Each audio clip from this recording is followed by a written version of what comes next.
Next time, it is going to be a tooth falling out. That was the sound of a sharp slap caught on a secret recording from a smartwatch, and it tore my heart into pieces. My son, who was always my pride and joy, was being held captive by his own wife in a world of fear and wounds that would not stop bleeding. Some days our lives feel like a clear blue sky that gets covered by dark clouds after a sudden storm. I am sitting here right now taking a deep breath of the warm scent of the newest perfume I just finished making, but my mind is still haunted by that one fateful day. Hello, my sisters and mothers. My name is Millie. Before I tell you about the journey I took to find justice for my son, could you please give me a like so we can feel a little closer? And please let me know how the weather is where you are today. Is it warm like a beautiful afternoon here in Florida? Now please come back with me to the office on that day where everything started. I was sitting in my luxurious office surrounded by the fragrant samples for my upcoming summer collection. It is usually my sanctuary, a place where I feel in control. But today, the air suddenly felt heavy. Isabella had just stopped by to drop off what she claimed was a special lunch for Mark. My daughter-in-law always played the part of the devoted wife so perfectly, making sure everyone saw her as the one who cared for my son's every need. But when I opened that container expecting the smoky, comforting scent of BBQ ribs, a sharp chemical odor hit me instead. It smelled like a sterile hospital room, not a kitchen. My hands began to shake as I looked at what was inside. There was no food. I saw a tube of medical lubricant and a bottle of skin-tone concealer that was almost empty. But the most terrifying thing was the pile of cut plastic zip ties. They were jagged, showing clear signs that they had been pulled tight against something until they were forced open. A wave of ice-cold fear washed over me, starting at my fingertips and crawling all the way to my heart, making it impossible to breathe in that silent room. I tried to tell myself I was just being a worried mother, that maybe there was some logical explanation for these items, some private secret between them that I was not meant to see. But then my mind flashed back to our recent family dinners at those upscale restaurants in downtown New York. Mark has been getting so thin lately. Every time I tried to catch his eye, he would look away or find something else to focus on. Even in the sweltering New York summer heat, he was always wearing long-sleeved shirts buttoned right up to his chin. I remember asking him about it once, and he just gave me a forced, tired smile, saying he had some bruises from a rough basketball game with his friends. Looking at that concealer in the box now, the truth began to tear through the lies. He was not just covering up a sports injury, he was covering up a nightmare. Isabella just stood there watching me, her eyes completely indifferent, as if my discovery meant nothing at all. Seeing her lack of concern made the numbness in my soul turn into a sharp, agonizing pain. Before I could find the words to confront her, Isabella reached out and snatched the box back with a chillingly calm smile. She left without a word, leaving me standing alone in an office that smelled of expensive flowers, while my heart felt like it was breaking. That night, sleep was impossible in my quiet, empty house. I kept thinking about my late husband and the small, happy boy Mark used to be. I looked at his old photos and then thought about the man he is now, hiding himself behind layers of thick fabric and silence. I knew right then that I could no longer stay silent. I had to look past the excuses and see the bruises my son was trying so hard to hide. I sat alone in my living room, the quiet weight of the house pressing against my shoulders as the moonlight spilled across the floor. It caught the edges of the silver frames on the mantel, lighting up the faces of my family in happier times. I found myself looking back at the years of long nights and early mornings I spent building my fragrance line from the ground up. Every scent I created was a brick in the foundation I wanted to leave for Mark, a way to make sure he never had to know the kind of struggle I did. I never hesitated to open my heart or my purse for them. I remember the joy of treating the whole family to those luxury resorts in the Caribbean, watching the sun set over the water and thinking that this was what success was for. I even added Isabella to the investment account I started for my son, believing that by securing her future, I was protecting theirs together. But as I looked at my phone tonight, scrolling through the monthly statements and seeing how much that balance had withered away, I realized just how naive I had been. Memories began to play back in my mind like a slow, painful movie. I remembered visiting their home a few months ago and witnessing a silence so cold it could have frozen the air. Mark had forgotten to pick up the specific brand of coffee Isabella liked, and she punished him with a total withdrawal of affection. I watched my son, a man I raised to be confident and strong, literally shrivel in front of her. His eyes were so full of apology and a fear I didn't recognize. Isabella knew exactly how to twist the knife, making him feel like every minor inconvenience was a personal failure on his part. She was slowly cutting him off from everyone who loved him. The weekend book club meetings he used to love and the lunches with his old coworkers were now things of the past, replaced by an isolation that she controlled. The more I sat there, the more the pattern became undeniable. Isabella was only ever sweet and attentive when she needed me to sign a check, or when she was tracking another delivery of designer clothes from Amazon. A cold, quiet anger began to push aside my grief. I had spent my life building a legacy, and I would not watch it be dismantled by a manipulator who viewed my son as a target rather than a husband. Mark's soul was being chipped away every single day by the insults and the shame she heaped on him behind closed doors. I gripped my reading glasses so hard I thought the frames might snap. "Enough," I whispered to the empty room. The decision felt like iron in my chest. I was going to peel back the layers of this beautiful lie and find the truth, no matter how much it hurt to see it. That morning, I woke up as the South Florida sun filtered through the curtains, illuminating the vibrant perfume bottles on my vanity.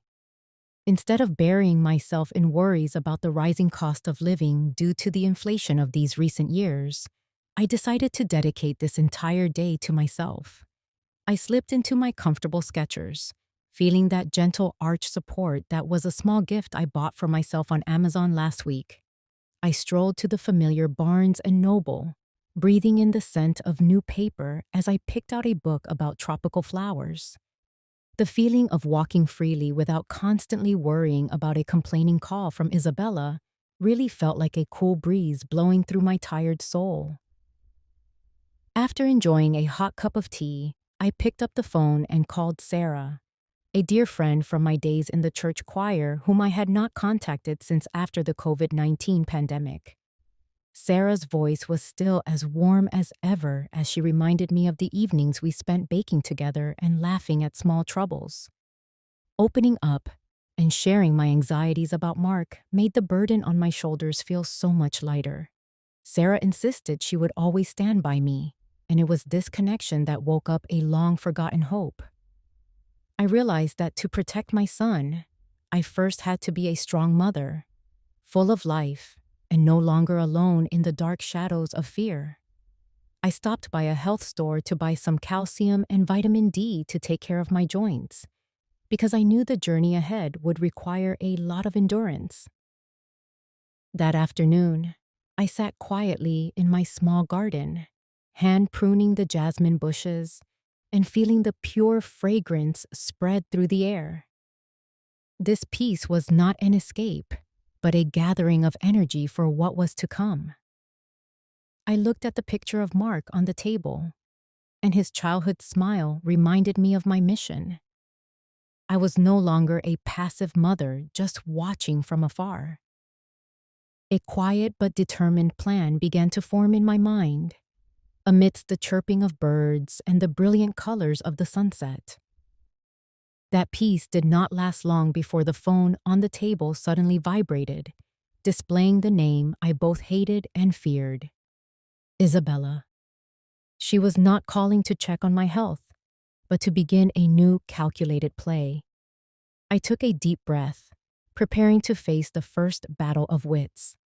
My dear sisters and mothers, have you ever felt like a walk or a call to an old friend could completely change your mood? If so, please give me a like and share in the comments which flower makes you feel most peaceful. I really want to hear from you. Isabella's voice came through the phone speaker sounding so sickly sweet. It made a shiver run down my spine.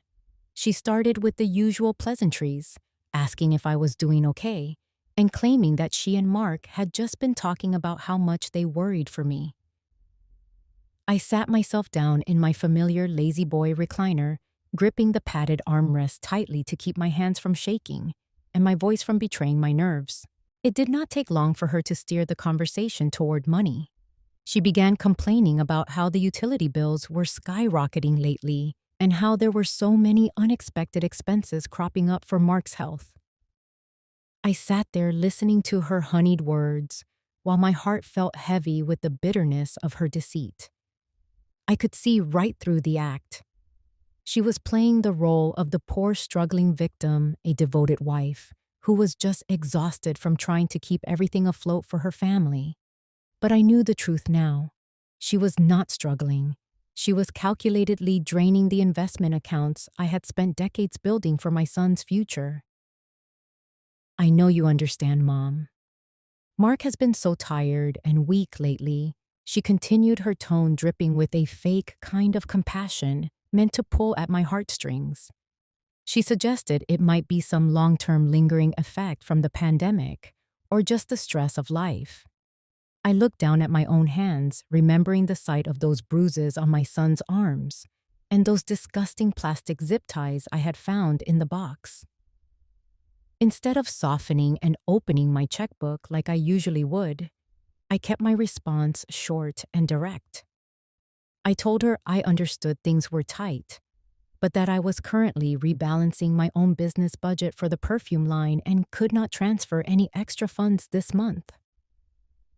A dead silence followed on the other end of the line. It was a silence so heavy it felt like it had weight. I could almost picture her beautiful face contorting with a sudden flash of rage, even though she was trying so hard to keep her voice sounding smooth and polite. When she realized the sweet approach was not going to work, Isabella immediately shifted her strategy to guilt. I understand, Mom, she said with a sigh that sounded practiced. It is just that I know Mark will be so heartbroken if he feels like you do not care about our struggles anymore. He is already so sensitive these days. Every word she spoke felt like a needle pricking at my pride. She was using my own son as a human shield to get what she wanted. But for the first time in a long time, a spark of true firmness rose up inside of me. I was no longer that mother who could be easily manipulated by vague hints and emotional traps. Mark is my son, and I know what is best for him, I told her firmly. I have an appointment I need to get to now. Goodbye, Isabella. I ended the call before she could say another word, feeling a sudden jolt of pure confidence surging through my body. After I hung up the phone, I just sat there in the stillness for a long time. My heart was still racing from the sheer tension of that mental tug of war, but the feeling of that small victory was incredibly sweet. I knew deep down that Isabella would not just stop there. She was not the type to walk away from a source of money without a fight. She would find other more aggressive ways to demand what she thought she was entitled to. But setting that first boundary was a huge step for me. It was my way of declaring that I was no longer a human ATM or a naive grandmother who could be easily led around. I stood up and walked over to my window, looking out at the peaceful Florida neighborhood. I knew the struggle to protect my family's honor and my son's life was only just beginning. But for the first time, I felt ready for it. I decided I needed to see the full picture. So I picked up my Kindle Paperwhite, which I usually use for my evening reading. I pulled up my digital bank statements and used the zoom feature to look closely at every single transaction.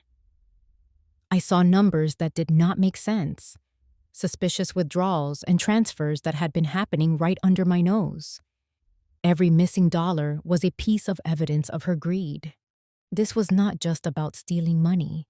It was about stealing the hard work of my life and the security of my son's future. I realized I had to move faster and be more decisive before she could hide what was left of our assets.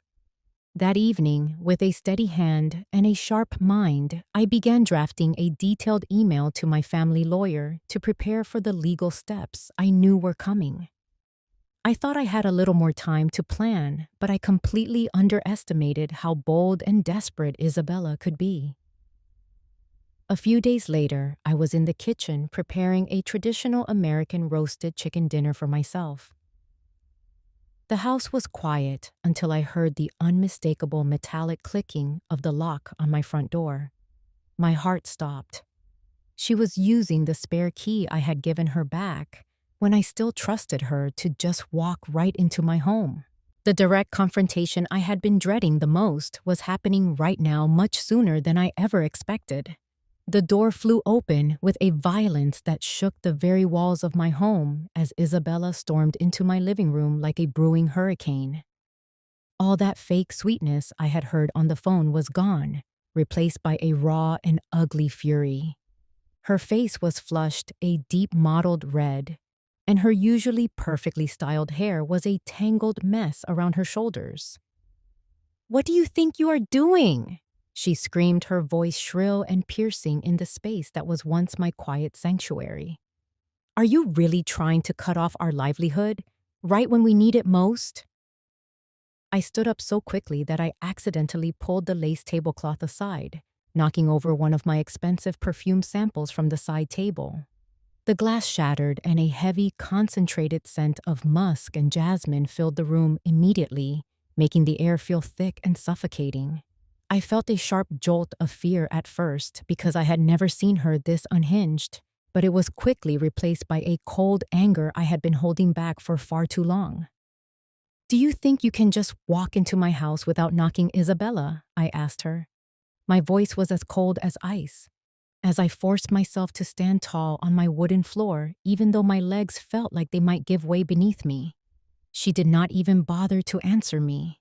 Instead, she marched closer and shoved her finger right in my face, nearly poking my eye. "Do not you dare use that self-righteous tone with me," she spat. "Mark is my husband, and his money is my money. You have absolutely no right to interfere in how we manage our own household, or tell us how to spend what belongs to us." She started screaming about the investment accounts I had put on hold, and I could see the pure greed swirling in her eyes. It was like looking at someone who was desperate for a fix and did not care who they hurt to get it. In that moment, I realized I was finally seeing the real person who had been tormenting my son behind closed doors for all these years. "Manage your household," I shouted back, the words tearing out of my throat with a force that surprised even me. "Is that what you call beating my son and binding him with plastic zip ties like he is some kind of animal?" For the first time, I said out loud the horrible truth I had discovered in that lunchbox. Isabella froze for just a second.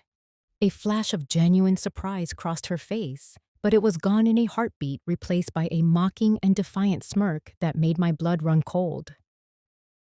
"So you have been sneaking around and checking his things like a pathetic old spy," she said with a shrug of her shoulders. "Then you already know the truth, Millie. Mark is weak and he is soft. He is a coward who needs to be taught how to listen and behave properly." Those cold words felt like a serrated knife being driven into my heart. She was admitting to the physical and emotional abuse without a single shred of regret or shame. The anger inside me exploded like a volcano that had been dormant for decades.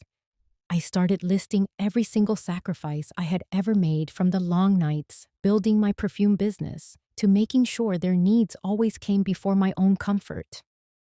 I have given you both everything I worked for, and I have opened my home and my heart to you. And this is how you repay me, by destroying my child, I yelled. Isabella just laughed, a wild and crazed sound that chilled me to the bone. Sacrifice? She mocked with a sneer. You were just trying to control us with your money, Millie. But you are old, and you are becoming irrelevant now. That property and all that money will belong to us anyway, because you cannot hold on to it forever, and we both know it. Her blatant threat about the inheritance and her expectation of my death made me shiver at how truly cruel and calculating she had become. Get out of my house right now, I said, pointing my finger toward the door with a finality that left no room for argument. Isabella began pacing like a trapped animal, her eyes darting around the room, looking for something else to strike. Suddenly, she swung her foot and kicked my lazy boy recliner so hard it skidded across the floor with a loud screeching sound. You are going to regret this, old woman, she snarled. Mark will never look at you again, and he will never come back to this house. I will make sure of that personally. She threw one last hateful glance over her shoulder before storming out and slamming the door so hard the glass in the windows rattled for several seconds. I collapsed back into the chair, feeling completely drained and hollowed out. My entire body was shaking, and hot tears started streaming down my face from the sheer weight of the betrayal and the terrifying fear I felt for Mark's future in that woman's hands. I sat there in the dark living room for hours as the sun went down, the scent of the broken perfume bottle still hanging in the air like a bitter reminder of the peace that had just been shattered. But in the middle of that exhaustion, a new kind of strength began to rise up within me like a flame catching on dry wood. I knew I could not back down now or ever again. Isabella had finally shown her true face, and I knew she would use every dirty trick and every lie to get what she wanted. I had to protect my home, my money, and most importantly, I had to find a way to get Mark out of her clutches before she broke him completely. I reached for my phone with a trembling hand, but my mind was already set on exactly what I needed to do first thing in the morning. This was no longer just a family disagreement or a mother-in-law being overprotective. It was a fight for my son's very life.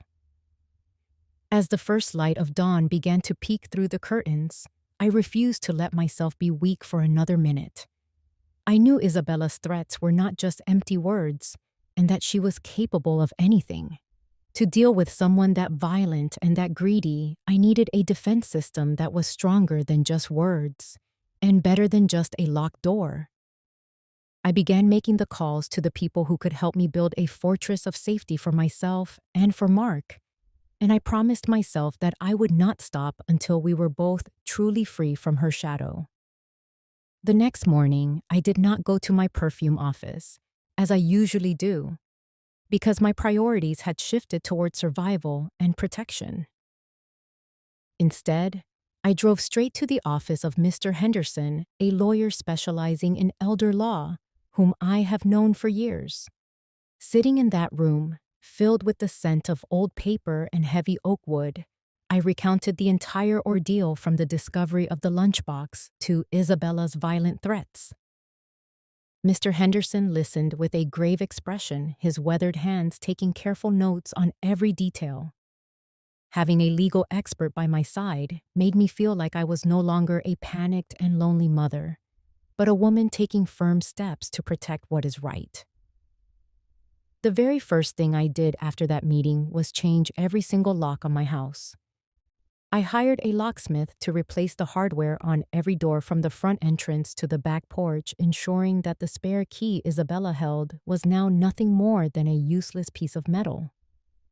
There was a strange and wonderful sense of relief in hearing the solid metallic click of the new deadbolts being installed. I also had a Ring security camera system installed around the perimeter of my property, which integrated directly into my phone. Now, whenever there is movement on the porch or near the gate, I can observe it clearly with a simple glance. Physical safety is the foundation I need to focus on the more complex tasks ahead. I spent the entire afternoon at the Chase Bank near my house, taking the next crucial step in my defense. With my lawyer's guidance, I opened a brand new bank account in only my name and began the process of moving my personal savings there.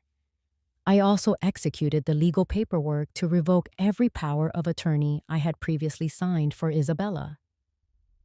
Looking at the secured balances in my new account, I felt like I was finally seizing back control of my own life. Financial abuse is a silent venom that creeps into a family, and I am systematically draining it from our lives to ensure that my life's work is not stolen away.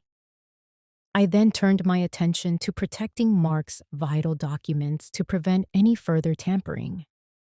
I gathered all the property deeds, our Medicare health insurance records, and the investment certificates that we owned together.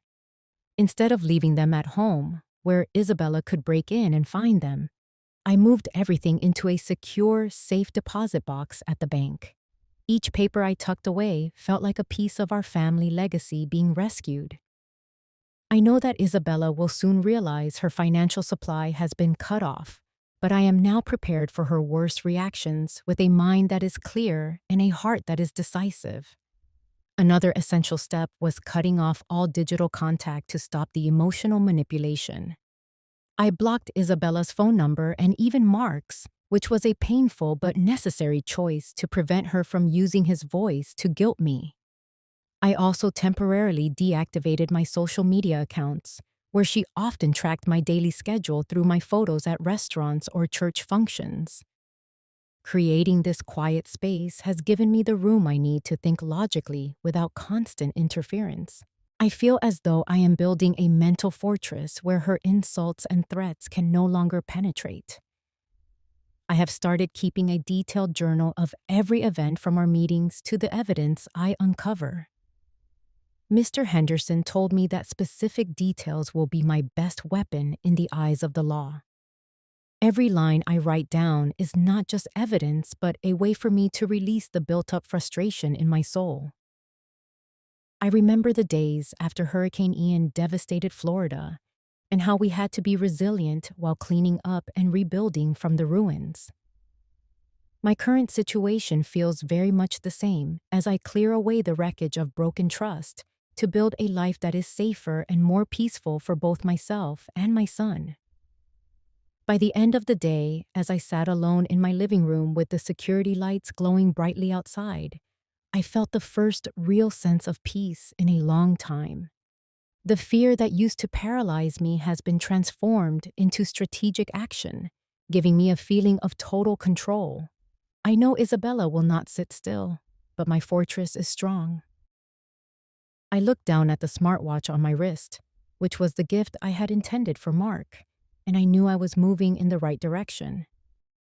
Justice might be slow to arrive, but with this careful preparation, I truly believe that the darkness will not be able to hide the light forever.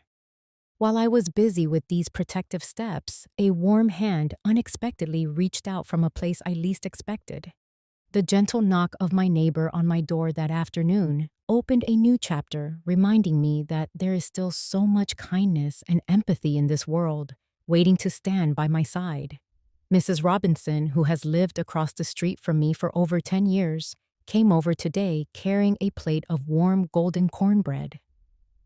"Millie, I heard that terrible shouting the other day, and I have been so worried about you," she said.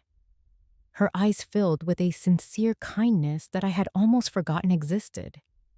We sat together on my front porch, and for the first time I let down that heavy guard I have been carrying. I told her about the heartache of seeing Mark treated so poorly and the discovery of the physical abuse he has been hiding. Mrs. Robinson reached out and squeezed my hand, telling me she had also seen strange things like Isabella screaming at Mark in the yard when they thought no one was looking. Her empathy felt like a soothing balm on a deep wound, helping me realize that I was not crazy for having those dark suspicions, and that what I am doing now to protect my family is exactly what is right. Not long after she left Sarah, my old friend from the church choir called me back just to check in. After I told her the full details of what has been happening, Sarah did not just offer words of comfort, but a firm promise. Millie, if you ever need someone to stand up and testify about the kind of woman you are, or the sacrifices you have made for your son, I will be there in a heartbeat, she said. She even suggested we go to a prayer meeting at the local community center together soon to help me find some inner stillness. This overwhelming support from the women of my own generation made me feel 10 times stronger than I was yesterday. My faith in the goodness of people and the strength of our community, which had been shaken by Isabella's betrayal, was being completely restored. That night, I lay down in my bed with a heart that was finally overflowing with gratitude. I no longer felt like a weak and isolated old woman trying to fight a monster all on my own. I knew I had Mrs. Robinson keeping a watchful eye on my home, Sarah standing by for emotional support, and Mr. Henderson guarding my legal rights. This warmth wrapped around me like a soft blanket, allowing me to drift into the first deep and restful sleep I have had in weeks. I could feel the truth slowly coming into the light, and with these wonderful people by my side, I have the courage to face whatever Isabella tries to do next. This journey is no longer just about me. It is about everyone who still believes in justice and the power of love. It was exactly when my soul felt most at peace that I accidentally stumbled upon another treasure chest of evidence while I was tidying up Mark's old room. A small wooden box hidden deep under the bed frame has revealed a truth that is even more horrifying and disgusting than anything I could have ever imagined. My dear sisters, have you ever received unexpected help from a neighbor or an old friend right when you needed it most? Did that warmth feel like an answer to your prayers? Please give me a like and share your own stories in the comments so we can keep spreading that love. Have you been able to make it to church or any community gatherings lately? While I was tidying up some old mementos in Mark's room, looking for the motivation to keep going, I noticed something metallic wedged deep behind the mahogany bookshelf. I pulled it out and realized it was an old tablet Mark used to use years ago. And when I plugged it in, I was shocked to find that the email accounts were still logged in. My breath hitched as my eyes landed on a long thread of messages between Isabella and a stranger whose name I did not recognize. As I scrolled through those digital pages, a wave of pure disgust rose in my throat because I realized I was looking at the blueprint for my family's destruction. She had started planning this years ago, long before I ever suspected she was anything but a loving wife. She had been calculating exactly how to manipulate Mark into slowly transferring the deed to our family home and all his major investment accounts into her name alone. Each sentence was cold and devoid of any human emotion, showing a woman who viewed my son not as a partner, but as a financial target to be dismantled piece by piece. I reached a section titled Plan Step 1, and I felt my heart physically constrict in my chest. Isabella had written that the first priority was to isolate Mark from that old woman, Millie. She had been systematically inventing lies, telling Mark that I was suffering from early onset dementia and memory loss so that he would stop trusting my advice and slowly pull away from me. She even discussed bribing a specific bank official at a branch downtown to make it easier for her to process large transfers without Mark even needing to be present for the signatures.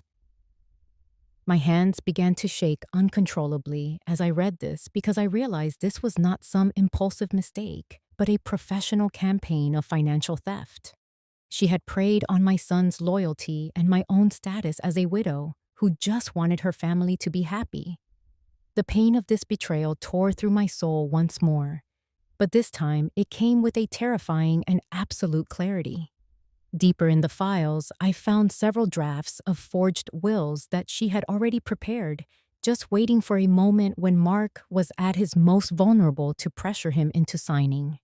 There were even photos she had secretly taken of my perfume company's internal financial reports, which showed me she had set her sights on the entire business I had spent my life building.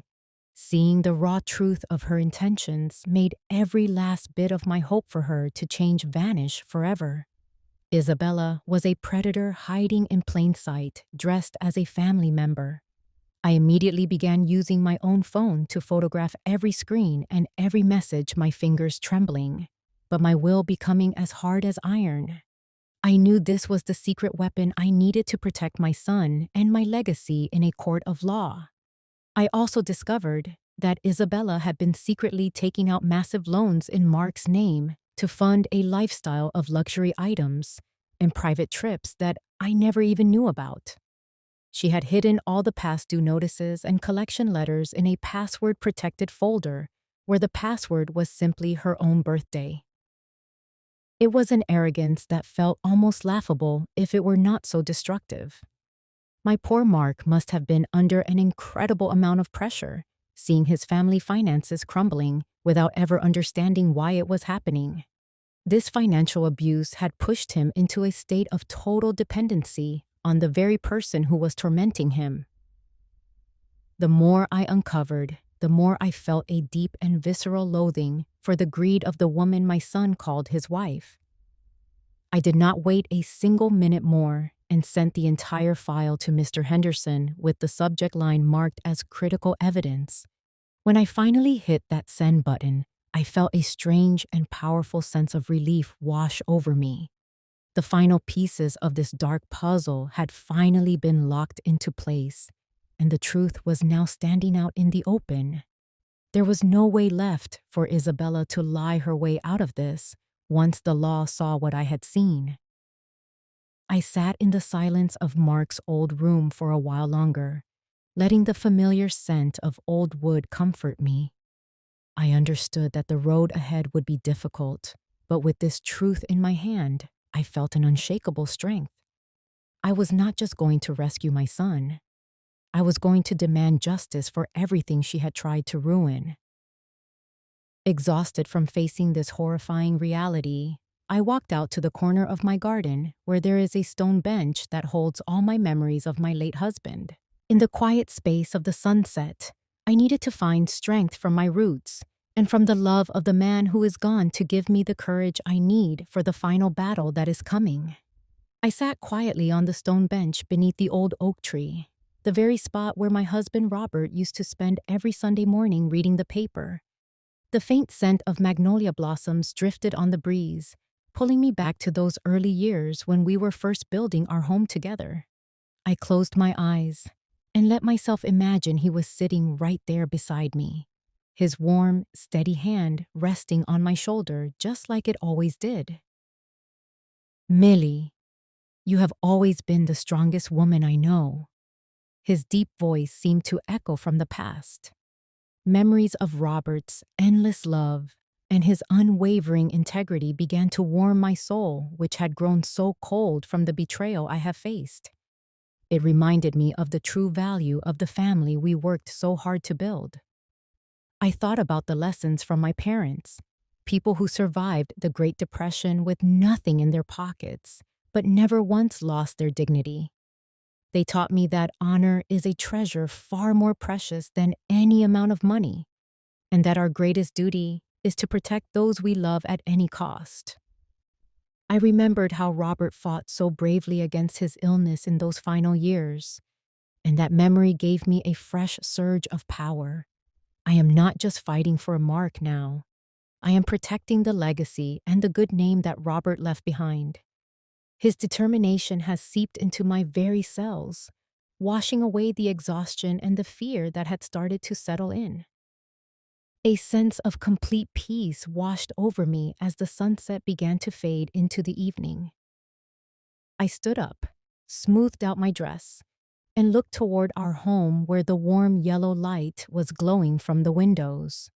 I know Robert would support every decision I am making, and I can almost feel him smiling from somewhere far away.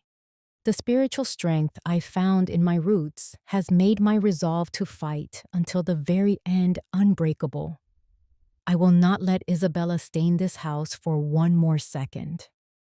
With Robert's love in my heart and the evidence in my hand, I am ready for whatever dirty tricks she might try to pull next. I must win this for Mark and for the honor of our family name. But that peace was quickly shattered by a move so cruel it took my breath away. When Isabella realized she could no longer get to me through my money or my physical house, she began to attack the one thing I value most: my reputation and my mental health. The doorbell rang once more, but this time it was not a family member. It was a group of officials with a terrifying demand. That morning, I had just returned from a trip to my local CVS where I picked up some glucosamine and vitamin D to keep my joints moving smoothly. I am a woman who believes in taking care of what God gave me, especially as I navigate these years between 55 and 70. As I pulled into my driveway here in Florida, the heat of the afternoon was already beginning to settle over the neighborhood. I was startled to see a strange car parked right in front of my house. A middle-aged woman wearing thick glasses and holding a heavy professional file was waiting for me, and she introduced herself as an investigator from Adult Protective Services. She looked at me with a neutral expression and said she was there because someone had filed a report claiming I was in a state of severe cognitive decline. She told me the report suggested I was no longer capable of managing my own finances or taking care of my basic needs. My heart physically constricted in my chest, and a cold wave of violation washed over me, making my hands tremble as I gripped my shopping bag. I knew exactly where this was coming from. This was Isabella's low and desperate attempt to strike back at me by attacking my very mind. I took a very deep breath to steady myself and invited the woman inside, trying to keep my movements calm and deliberate as I prepared a pot of tea. I knew that in this moment, I had to be the living proof of my own sharp and clear mind. The social worker began the process by asking a series of orientation and memory questions that are usually reserved for those struggling with Alzheimer's or dementia. Isabella had even gone so far as to try and arrange a psychiatric evaluation with a specific doctor she had chosen, but I knew better than to fall into that trap. Following the advice that my lawyer, Mr. Henderson, had given me, I firmly but politely refused her doctor and instead insisted on a completely independent evaluation through the Medicare network I have been a part of for years. I spoke to her clearly and with total confidence about the daily operations of my perfume business and how I manage every detail of my life. I even pulled up my phone to show her my recent shopping activity on Amazon and Target, where I buy educational toys for my grandchildren and specific household items, showing her that I am fully aware of my budget and my choices. I refused to let my inner fan know or outrage cloud my judgment, and instead, I used my own quiet sanity to expose the cowardly plot that was meant to strip away my independence. The interrogation lasted for over 2 suffocating hours in my living room. I eventually brought out the detailed journal where I had been recording Isabella's strange and aggressive behaviors, as well as the proof of her systematic financial abuse against our family. When the social worker looked over the photos I had taken of the bruises on Mark's arms and the evidence of the plastic zip ties I found, her professional demeanor changed completely. The truth began to reveal itself not as a case of an elderly woman losing her mind, but as a calculated effort by a predator to hide her own abusive tracks.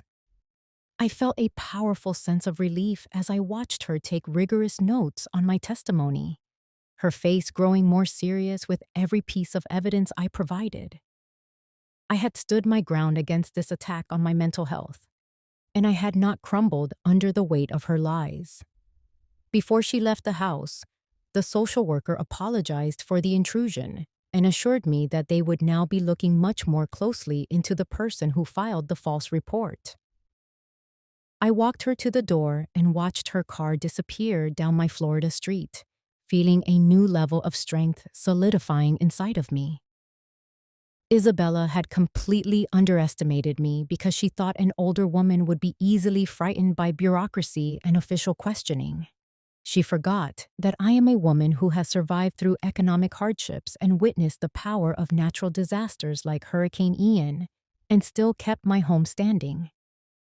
I went back inside and immediately called Mr. Henderson to report what had happened, feeling ready for whatever legal moves were coming next.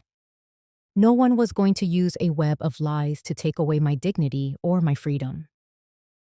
That evening, I sat alone in the silence of my home, feeling the weight of the decisive battle that I knew was approaching. I realized that Isabella's actions were not just a personal insult, but a piece of a much larger plan to seize our assets that had been in motion for a long time. She had tried to turn the government into a weapon to isolate me from the world.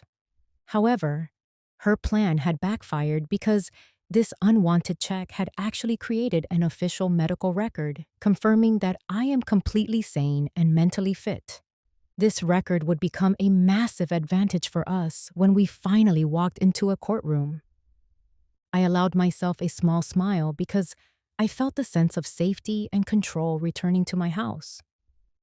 Isabella had tried to push me into a corner, but I was the one standing in the light. Isabella's failed attack on my health had pushed her into a desperate place, and I knew she would only become more reckless now. Only a few days later, a large official envelope arrived from the court, and it was not a letter of inquiry. It was a formal lawsuit demanding full guardianship over my entire estate and my person. The final legal battle had officially begun, and I was ready to meet her there. My dear sisters and mothers, have you ever felt like someone was looking down on you or judging your mind just because of your age? Does seeing Millie stand up for her own independence make you feel proud? Please give me a like and share a note about your own daily health in the comments, and tell me how the weather is looking in your part of the world today. Isabella's lawsuit sat on my dining room table, feeling as heavy and cold as a block of stone in the Florida humidity. She was formally claiming that I no longer had the capacity to make sound decisions for myself, and was demanding full control over my fragrance brand and my hard-earned retirement savings.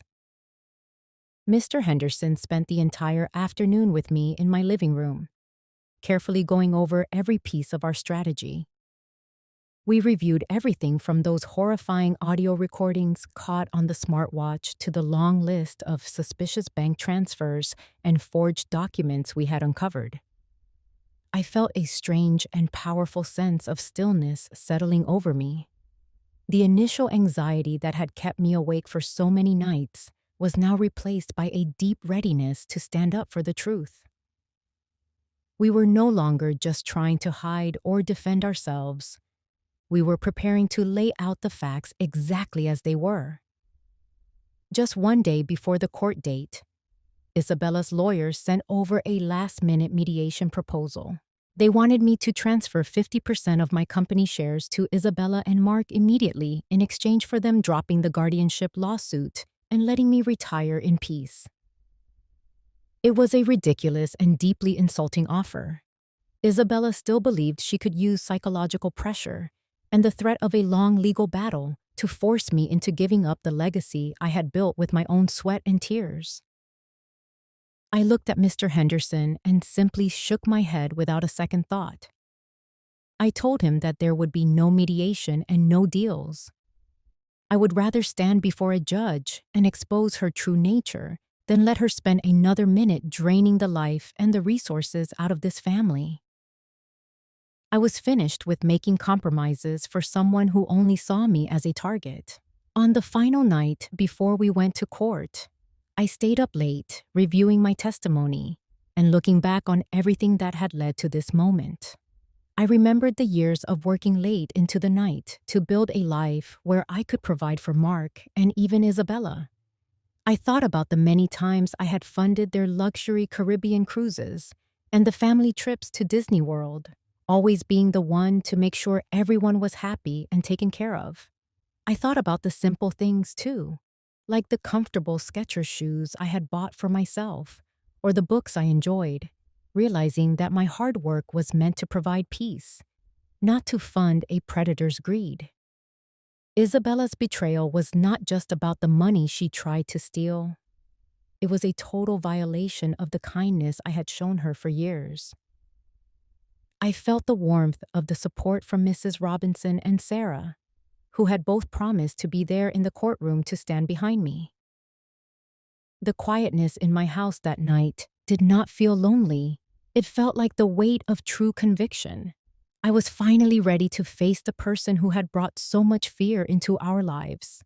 The next morning, I dressed in my most professional suit and took a deep breath of the fragrance I had created myself to keep my spirits high. When I walked into the lobby of the county court, I saw Isabella standing there with her lawyer, still wearing that same mask of fake confidence. She looked at me as if she had already won. But I knew this day would not go the way she expected.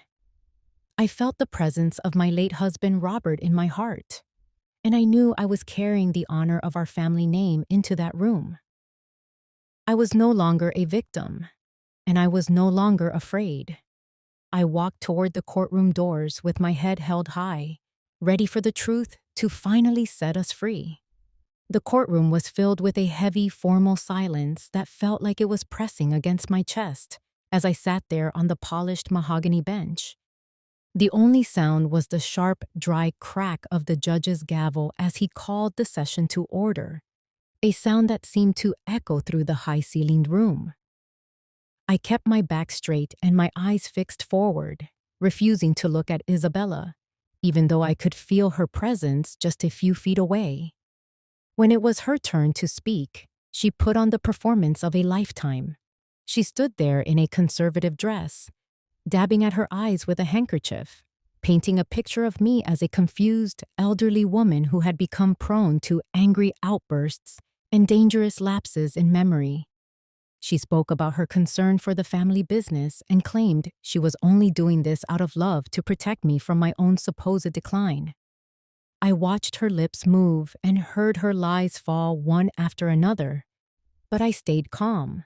I had seen this mask before, but today I knew the truth was on my side.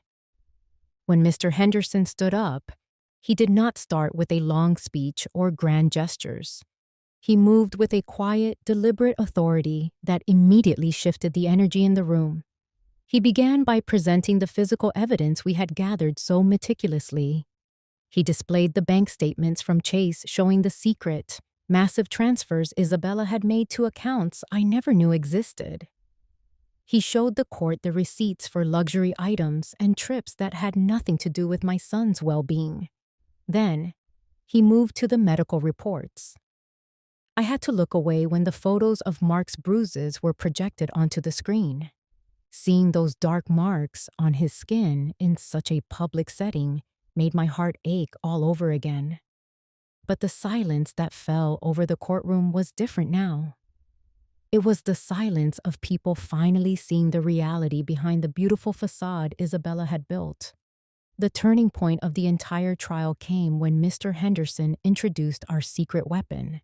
The courtroom was so quiet, you could hear a pin drop as he pressed play on the recording we had recovered from the smartwatch. Suddenly, the room was filled with Isabella's voice, but it was not the sweet, caring tone she had used just moments ago. It was a cold, jagged sound, full of a cruelty that made the hair on my arms stand up. We all heard her berating Mark, her voice dripping with contempt as she told him how weak he was. Then came the sound that tore through me like a physical blow, the sharp, unmistakable crack of a slap followed by her hissing that next time it was going to be a tooth falling out. Isabella's face went completely pale, and I saw her hands begin to shake as she gripped the edges of her chair. Her violent nature was no longer a secret kept behind closed doors. It was exposed for the world to see. I was eventually called to the stand, and as I walked up there, I felt a strange sense of peace. I looked the judge in the eye and spoke with a voice that was quiet but unbreakable. I told the court about that afternoon in my office and the lunchbox that had changed everything. I talked about the plastic zip ties and the skin-toned concealer, and I spoke about the agony of realizing that the woman I had welcomed into my family was actually a predator. Every word I said was the absolute truth, and I could feel the weight of my lies being replaced by the power of my conviction. I was not just a mother defending her son. I was a woman reclaiming her dignity and her home. By the time I finished my testimony, the air in the room felt lighter, as if the darkness Isabella had brought with her was finally being pushed out by the light of the facts. After what felt like an eternity of waiting, the judge returned to the bench to deliver his final ruling. His expression was stern as he looked directly at Isabella, who was now slumped in her seat, all her arrogance completely gone. He stated clearly that he found no evidence of cognitive decline in me and praised my mental fitness and the way I had managed my affairs. He then formally denied every single one of Isabella's requests for guardianship, ruling that her claims were entirely without merit. But he did not stop there. The judge noted the clear evidence of physical and financial abuse and ordered an immediate criminal investigation into Isabella's actions. He spoke about the sanctity of the home and the protection of the vulnerable, and for the first time in months, I felt like I could finally take a full, deep breath. The massive burden I had been carrying for so long was finally lifted. As I walked out of the courthouse, the brilliant Florida sun was shining down on us, feeling like a warm embrace after the cold atmosphere of the legal battle. Mark was waiting for me near the entrance, and when our eyes met, I saw a change in him. The hollow, haunted look that had been there for so long was starting to fade, replaced by a deep, quiet gratitude. We walked toward each other and shared a long, silent hug right there in the middle of the plaza. Those were the first tears of true relief I had shed. Tears for the end of the nightmare and the beginning of our freedom. I had protected Robert's legacy. I had secured my son's safety. And I had proven to myself that my strength was far greater than anyone's greed. The victory was complete, and as we walked toward the car together, I knew that the peace we had found was something that no one would ever be able to take from us again. The storm had finally passed, leaving behind a clear blue sky and a future that belonged to us once more. I looked at Mark's hands and saw that they were no longer shaking. And I knew that our next journey would be one of healing and finding joy in the simple, everyday moments of a life lived without fear. We were finally going home. And for the first time in a very long time, home felt like a sanctuary again. A year has passed since that fateful day in court, and my life has turned a completely new page. I decided to sell the old house that was filled with so many painful memories and moved into a beautiful little apartment overlooking the ocean where the sound of the waves brings me peace every single night. Mark is doing so much better now. He is taking yoga classes and attending regular therapy sessions that are helping him find his strength again. He has started to smile and laugh like the boy I remember. And he even found a new passion in designing the colorful packaging for my summer perfume collection. I have finally been able to dedicate my time to my garden, and I even joined a few Alaska cruises with some dear friends, enjoying the freedom that I fought so hard to reclaim. My story is living proof that it is never too late to stand up for yourself and protect the people you love from the shadows of abuse. Remember that your worth is not something others get to decide. It is the strength and the kindness you hold in your own heart.